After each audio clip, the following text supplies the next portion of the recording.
झोपते मी, माझं डोकं दुखायला लागलं वाट बघून बघून. अगं संडास लागली तुला का? हा काहीतरी जाऊ दे. दिवसातनं 4 वेळा झालं संडासला जायचं.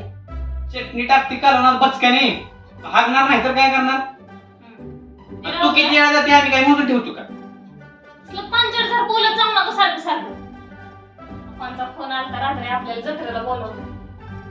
मी काय करू? जा की तुझी तू. जा की तुझी तू, म्हणजे तुम्ही येणार नाही का? अहो जत्रा आहे, आपल्या दोघांना पण बोलावलंय की. अजिबात जत्राचं नाव काढायचं ना, जत्रा मित्रा काय नाही, इथंच घरीच बसायचं. हा अहो पण जत्रेला सगळे येणार आहेत की, बोलावलंय पप्पाने आपल्याला. बोलावलंय म्हणजे तुला सांगितलं ना जत्रा मित्रा काय नाही, गपची बसायचं. अहो असं काय करताय हो? 4 वाजता जाऊ की आणि मटण खाऊन लगेच संध्याकाळी माघारी येऊ.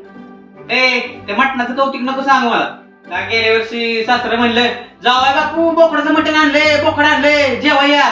अरे कशाचं काय दिसलं पाहुणं की, अय पाहुणं घरी जेवा या, बोकड कापलंय. अय पाहुणं घरी जेवा या, बोकड कापलंय. अख्ख्या गावाला आमंत्रण दिलं, बोकड कापलंय. आणि बघितलं तर आणलंय अर्धा किलो चिकन तसलं, आणि ती पण म्हणते कसं, जावय बापू तुम्ही माझं काळीज आहे. अरे काळजाला लागा चुनाव तरी खायला द्यायला पाहिजे होतं. फळकावरी पाणी दिलं तसं लावलंय घरी माघारी.